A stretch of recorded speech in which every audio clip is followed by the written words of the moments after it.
Thanks for being here, Phil, and you have up to 5 minutes. Thank you, Chairman, members of the committee. Today I want to talk to you as a father. I have an adult daughter.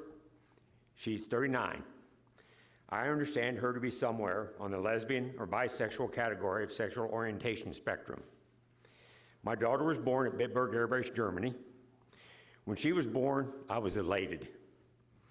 If you're a parent, think about that time in your life. Joy, hope, love, a little relief, anticipation. For me, it followed my wife's 28 hours of labor and a C-section. Cradling my daughter in my arms as I walked around the room, I was talking about having another. Yeah, perhaps not real good timing. But my wife lamented that I wasn't happy with a daughter, that I wanted a son. I said no. I was very happy to have a daughter. I could just be her daddy. I didn't have to be a role model. I was stuck in gender role identity then. The gift of my daughter's sexual orientation has allowed me to grow, to be a more free-thinking, understanding, and loving human being, I think. I loved her unconditionally then, and I love her unconditionally now. Of course, I had no inkling, no idea that I'd be here today trying to keep her from being further denigrated as a second-class citizen. That's right, you heard me. I said further denigrated. She's already denigrated by the institutional discrimination that this body includes in the statutory criteria for issuing a marriage license, and by the statutory law which prohibits any legal recognition which she might have obtained elsewhere. That is the law, and it does not change regardless of what happens with HJR-3.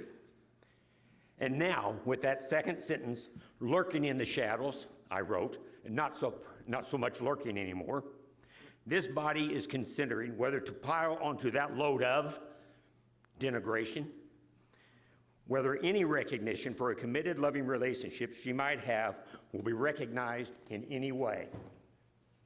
And why is this? Has she committed some crime, lost some of her civil liberties?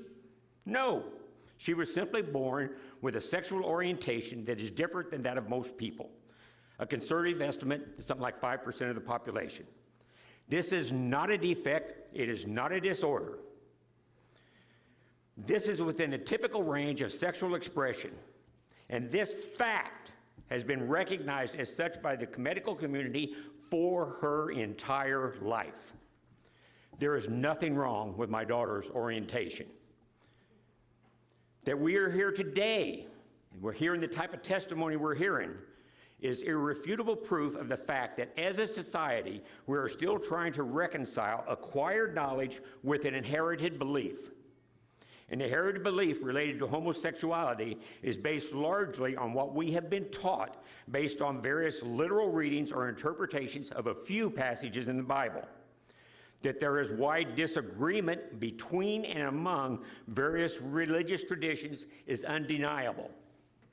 A single religious perspective ought not be the basis for decision-making in a secular government. So how does this denigration, this institutional discrimination that I've been talking about, affect my daughter? Minority stress disorder. Minority stress disorder describes the phenomena where a person internalizes prejudice and stigma, leading to a cycle of self-doubt, shame, self-loathing, and fear. This manifests in different ways. My daughter exhibits a number of these negative coping behaviors which are endemic to minority stress. Abuse and misuse of alcohol and drugs in her younger years. At 39, she continues to search for her place in the world. She deals with the emotional strain of knowing that she is not accepted by her home state and by many within our society. This takes a toll. And while institutionalization of bias and stigma is not the only factor, it is a significant factor, and one this body can begin to correct. Just one quick story, if I could, Bill, you have 10 seconds. 10 seconds, okay, I'm gonna cut the quick story, and I know that's hard, but Okay, well, okay. I plead with you, do not take this additional step to entrench institutional discrimination into our Constitution. Do not further denigrate my daughter and others' sons and daughters. Indiana does not need this amendment. Let this body begin now to undo the harm it has perpetrated through institutional discrimination. Reject HJR-3. Do not recommend due pass to the full Senate. Thank you very much. thank you for your testimony, Phil.